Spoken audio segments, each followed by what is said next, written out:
मकर संक्रांति का पर्व क्या है, क्यों मनाई जाती है, 2024 में यह कब मनाया जाएगा और इस दिन क्या करें और क्या ना करें, यह विशेष चर्चा आज आपसे की जाएगी, जिससे कि आप मकर संक्रांति के बारे में समझ सकें और इसका दिन किस दिन मनाई जाएगी उसके बारे में भी जानकारी आपको मिल सके। चलिए दोस्तों, शुरू करते हैं। मकर संक्रांति, जैसा कि नाम में ही लिखा हुआ है, मकर राशि में सूर्यदेव का जब प्रवेश होता है, यानी सूर्यदेव के प्रवेश काल को मकर संक्रांति कहते हैं। मकर राशि में सूर्यदेव के प्रवेश काल को मकर संक्रांति कहते हैं। अब मकर संक्रांति इतनी महत्वपूर्ण है क्यों? मकर संक्रांति के दिन सूर्यदेव यहां से उत्तरायण चालू हो जाते हैं, यानी उत्तर की तरफ चलना चालू कर देते हैं। सूर्यदेव ग्रहों के राजा हैं और सूर्यदेव से सारे ऋतु प्रभावित होती है। सूर्यदेव ने इस दिन शनि महाराज पर धन धान्य की वर्षा की थी, इसीलिए मकर संक्रांति का पर्व मनाया जाता है। सूर्यदेव ग्रहों के राजा हैं। सूर्यदेव आपके मान सम्मान, आपके यश कीर्ति, आपके धन वैभव, आपके पदोन्नति के कारक हैं। तो हर जीव इस जगत में यह इच्छा करता है कि सूर्यदेव आपके ऊपर मेहरबान रहे। सूर्यदेव आपके ऊपर कैसे मेहरबान रहेंगे, इसी पे चर्चा की जाएगी कि इस दिन क्या करना चाहिए, क्या नहीं करना चाहिए। इस पे विशेष ध्यान देना चाहिए और किस दिन यह पर्व है, इसके बारे में संपूर्ण जानकारी शुरू करते हैं। दोस्तों, सबसे पहले बात करें कि सूर्यदेव पौष माह के शुक्ल पक्ष और पंचमी तिथि को मकर राशि में प्रवेश करेंगे।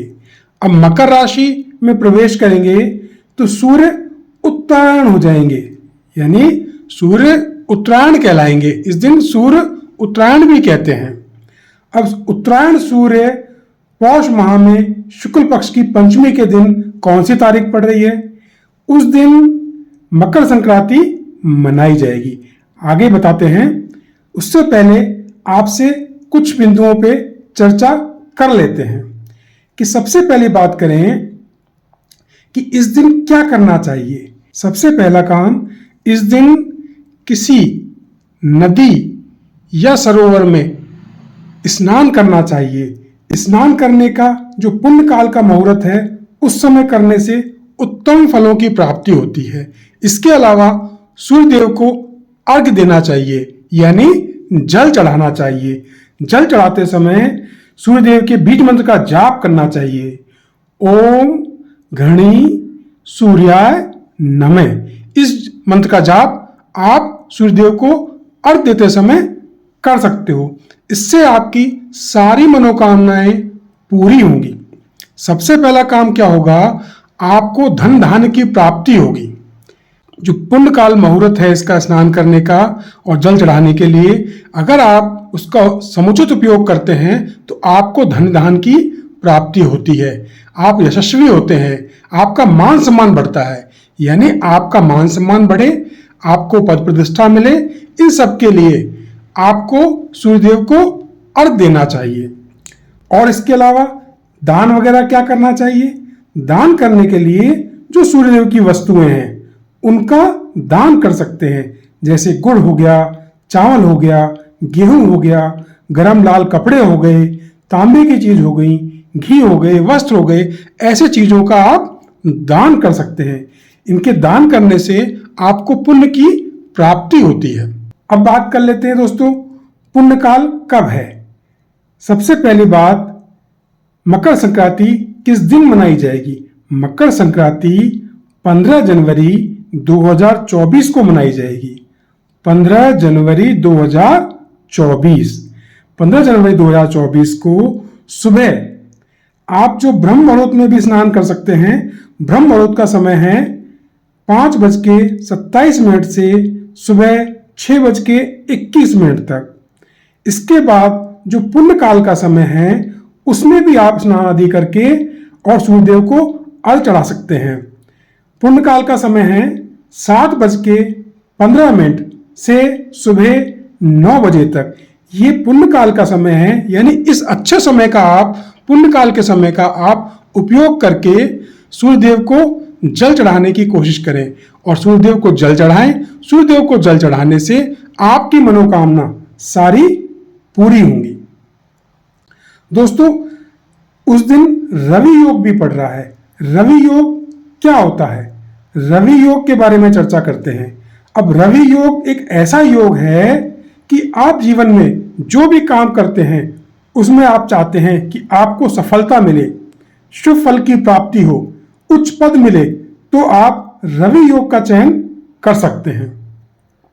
रवि योग कैसे बनता है और कैसे मालूम करें? रवि योग के लिए अगर आप ज्योतिष के बारे में थोड़ा भी जानते हैं तो आपको क्या देखना है कि चंद्रमा का जो नक्षत्र है वो सूर्य के नक्षत्र से जब भी चौथा, छठा, नवां, 10वां, 13वां या 20वां होगा तो रवि योग बनेगा। रवि योग में जो भी आप काम करते हैं तो उसमें आपके मान सम्मान, प्रतिष्ठा की प्राप्ति होती है।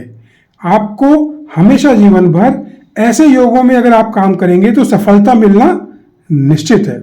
इसके अलावा सूर्य भगवान की पूजा करने से हमेशा आपको धन धान की प्राप्ति होती रहेगी। सबसे पहला काम, उस दिन तामसिक भोजन नहीं करना चाहिए, यानी कि मांस मदिरा का सेवन नहीं करना चाहिए।